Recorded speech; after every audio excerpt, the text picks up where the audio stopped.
recordings in the booth. Hello, welcome to the booth. You can tell that it's an incredibly professional booth because of the string. Look at all the string holding things in place. Yes, wonderful. But honestly, I played around with mounts and frames and arms and all of that sort of stuff to try and get things in the right position. But honestly, seeing as this booth is a frame, it's basically just a big rectangular cube.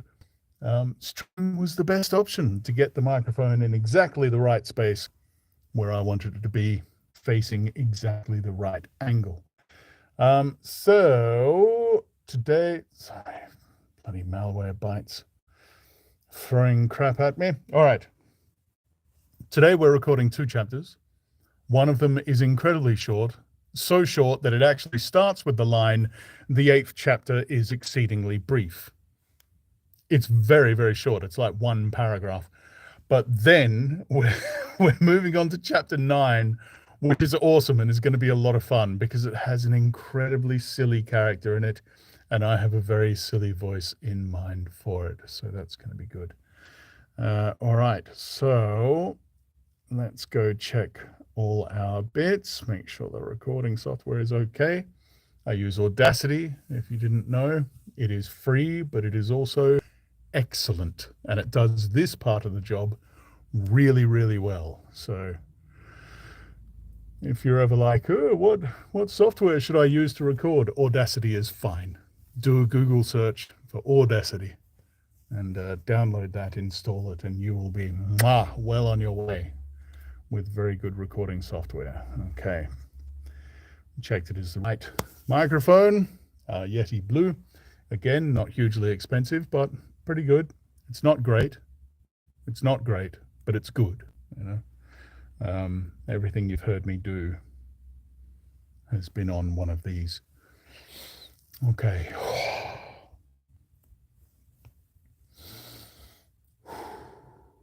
Warm up, stretch.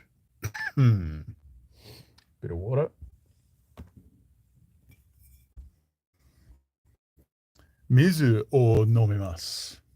Water to drink. Jolly good. Okay, here we go. One of the shortest chapters in recorded history. Testing 1, 2, 3. Okay.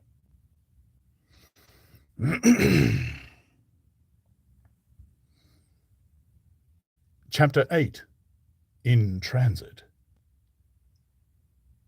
The 8th chapter is exceedingly brief and relates that Gibbons, the amateur naturalist of the district, while lying out in the spacious open downs without a soul within a couple of miles of him, as he thought, and almost dozing, heard close to him the sound of a man coughing, sneezing, and then swearing savagely to himself, and looking, beheld nothing.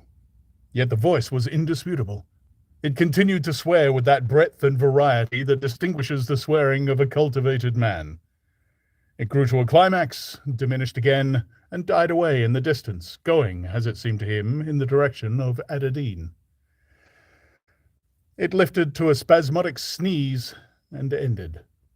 Gibbons had heard nothing of the morning's occurrences, but the phenomenon was so striking and disturbing that his philosophical tranquility vanished. He got up hastily and hurried down the steepness of the hill towards the village, as fast as he could go. As fast as he could go. That's it, chapter 8's done. It's that short. How wild is that? Oh, hello, everyone. Good morning. Okay, now on to chapter 9, which is going to be a lot more fun. Silly voices, wonderful. Okay.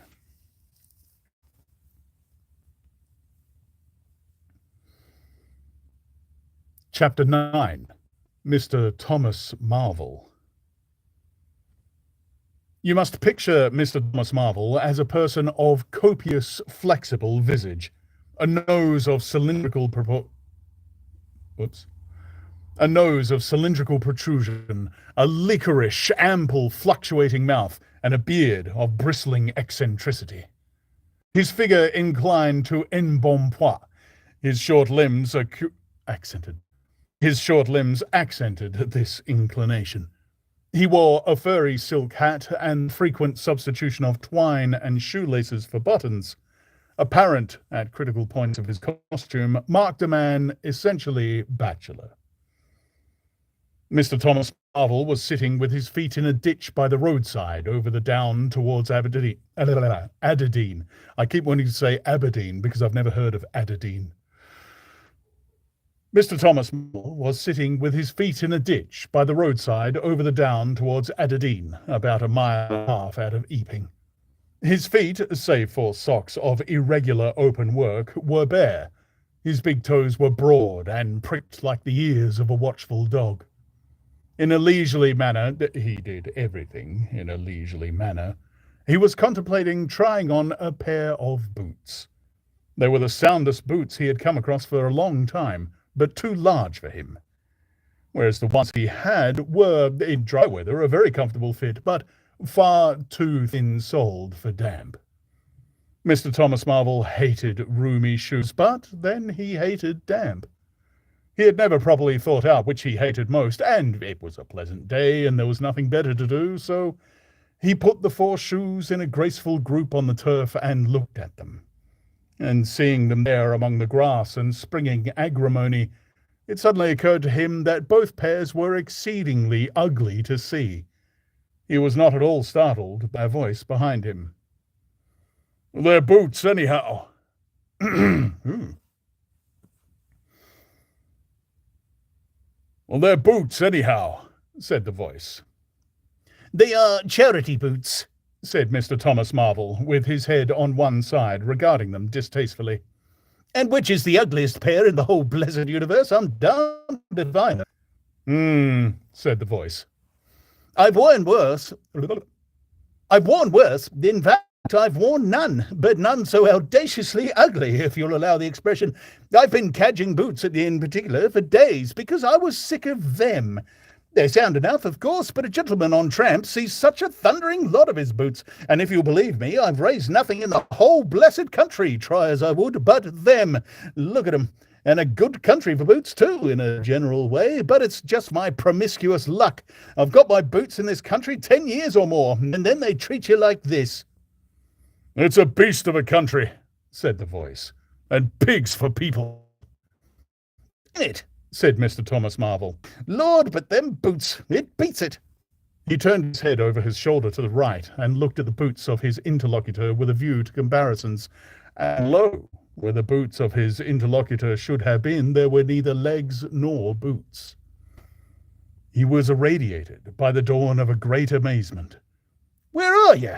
said Mr. Thomas Marvel over his shoulder, and coming on all fours. He saw a stretch of empty downs, with the wind swaying the remote green-pointed furze bushes. "Am I drunk?" said Mr. Marvel. "Have I had visions? Was I talking to myself? What the—" "Don't be alarmed," said a voice. "None of your ventriloquizing me," said Mr. Thomas Marvel, rising sharply to his feet. "Where are you? Alarmed indeed." "Don't be alarmed," repeated the voice. "You'll be alarmed in a minute, you silly fool," said Mr. Thomas Marvel. "Buried?" said Mr. Thomas Marvel after an interval. There was no answer. Mr. Thomas Marvel stood bootless and amazed, his jacket nearly thrown off. "Pee-wit," said... Pee-wit. "Pee-wit," said a Pee-wit, very remote. "Pee-wit indeed," said Mr. Thomas Marvel. "This ain't no time for foolery." The down was desolate, east and west, north and south.